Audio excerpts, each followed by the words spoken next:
안녕하세요. 주식은 역시 기리기리스의 기리십니다. 안녕하세요, 여러분들. 오늘 증시 매우 안 좋았습니다. 결국 이번 주 쭉쭉쭉 하락하는 모습을 나타냈는데, 기리분들의 계좌에 타격이 크지 않기를 바랍니다. 오늘도 화이팅!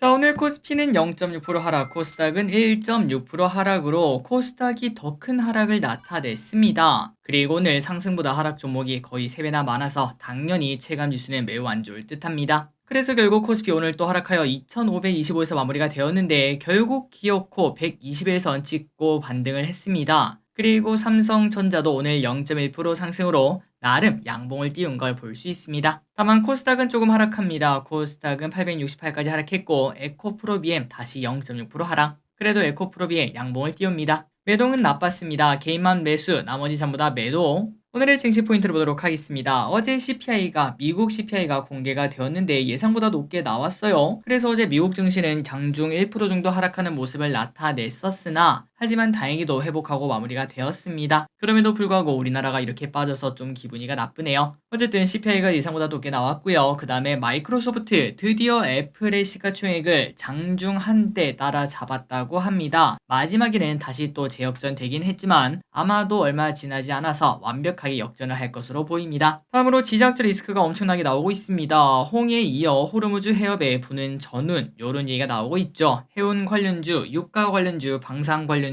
전부 다 상승합니다. 대표적인 인버스적 성격을 갖고 있는 친구들이죠. 그리고 비트코인 선물 ETF가 나오지 않았겠습니까? 그런데 우리나라에서는 투자할 수 없다. 이런 얘기가 나오며 오늘 코인 관련주가 급락하는 모습을 나타냈고요. 마지막으로 로봇주, 삼성전자가 오픈 AI 같지만 휴머노이드 로봇 스타트업에 투자했다. 이런 소식이 나오며 로봇 관련주가 뜨거운 모습을 나타냈습니다. 환율은 3.5원 하락해 1314원, 유가는 72.01달러. 아시아 증시는 일본은 또 올라갑니다. 대단합니다. 그리고 상해와 항생은 포화권, 한국만 빠졌네요. 미국 선물은 소폭 하락하고 있고 선물 옵션을 보면은 외국인의 선물 매도세 2천억 매도가 나왔습니다. 쇼핑을 보겠습니다. 개인 레버리지, 삼성전자, 코스닥 레버리지, 셀트리온, LS머티리얼즈, 삼성 SDI, 에코프로, SK하이닉스, LG화학, LNF, LG전자를 매수합니다. 다음으로 외국인입니다. 흥하해운, 포스콜딩스, 동진세미캠, 네이버, 삼성전자 우, 한진칼, LG엔솔, HMM, HLB, 유로메카, 레고캠 바이오를 매수합니다. 마지막으로 기관입니다. 삼성 SDS, 하나에어로스페이스, HMM, 에코프로머티리얼즈, 카카오, HD현대, 솔로엠, LIG 넥슨을 매수합니다. 주일절 보도록 하겠습니다. 다음 주 월요일은 미국 증시 시장이 있고 그 다음에 미국 공화당 경선 시작이 있죠. 참고하시기 바라고 그리고 오늘 저녁에는 미국 PPI가 발표가 됩니다.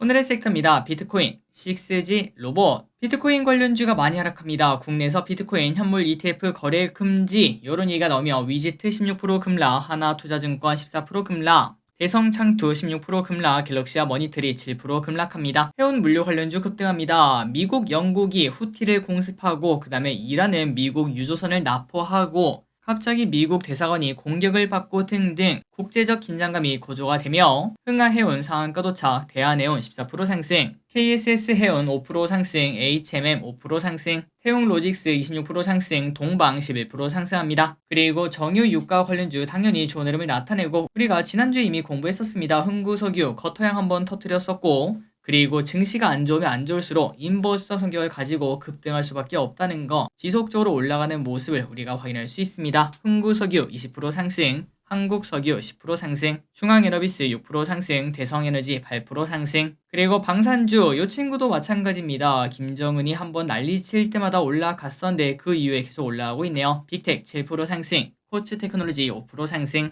이런 친구들의 특징은 다 증시가 안 좋을 때 특히 많이 올라가는 친구들이겠죠. 그렇기 때문에 인버스적 성격을 가진다라고 저는 표현하고 있는데 단기간 증시가 더 안 좋으면 이 친구들이 더 올라갈 확률, 그 다음에 세계의 정세가 나빠지면 더 올라갈 확률 분명히 있습니다. 다만 그게 확실하다라고 말하기는 당연히 어렵기 때문에 당장 월요일부터 증시가 좋아질지 안 좋아질지 그리고 추가적으로 긴장감이 고조된다는 뉴스가 나올지 안 나올지 우리는 모르겠죠. 그렇기 때문에 큰돈으로 투자하기는 당연히 어렵습니다. 로봇 관련주가 좋았습니다. LG전자 로봇기업 M&A 가능성 열어두고 있다. 이런 얘기가 나오며 로봇스타 16% 상승, 로보티즈 5% 상승, 유로메카 20% 상승, SP시스템스 4% 상승, AI 관련주 로봇은 좋았지만 하락하는 모습입니다. 폴라리스 오피스 8% 하락, 이스트소프트 4% 하락. 어제 좋았던 5G 겉터양 이후 살짝 조정이 나왔습니다. 옵티코어 5% 상승, 센서뷰 2% 하락, KMW 5% 하락, 에이스테크 3% 하락, 초전도체 관련주 하락합니다. 신성 델타테크 3% 하락, 파워로직스 5% 하락. 반도체 관련주는 좀 빠집니다. 필라델피아 반도체 지수는 어제 올랐지만 또 하락하네요. 삼전은 보합권이지만 SK하이닉스는 1% 하락, 주성 엔지니어링 5% 하락, 한미반도체 3% 하락. 다만 CXL 관련주는 네오센 같은 경우는 5% 상승하는 반면 오킨스 전자는 또 5% 하락하는 모습으로 조금은 온도 차이가 있는 걸 확인할 수 있습니다. 다만 이렇게 조정을 받고 있긴 하지만 이게 끝났나 라고 얘기하기는 아직까진 좀 이르겠죠. 조금 더 지켜볼 필요가 있겠네요. 과연 온디바이스 AI 관련주, CXL 관련주 최근 며칠간 조금 조정 받았는데 매수 기회일지 이번 주 주말 공부해 보시기 바랍니다. 2차 전지가 안 좋습니다. 허츠 전기차 2만 대 처분 소식이 나왔습니다. 그리고 테슬라는 홍해 항로 리스크로 베를린 공장이 가동이 중단된다고 하네요. LG화학 2% 하락, 포스코프챔 2% 하락, 에코프로 2% 하락, 에코프로비엠 0.6% 하락, 에코핸드림 상한가에 도착합니다. 1,800억 규모 신규 시설 투자 소식이 나왔습니다. 코센 10% 상승합니다. 부안 공장 인수 소식의 상승. 오늘 셀트리온이 합병 신주 상장일이죠. 뉴스에 팔아라 나왔습니다. 4% 하락. 오늘의 시황지는 여기까지 끝났습니다. 항상 이렇게 같이 공부해서 진심으로 감사합니다. 지금까지 길이셨습니다. 빠이요.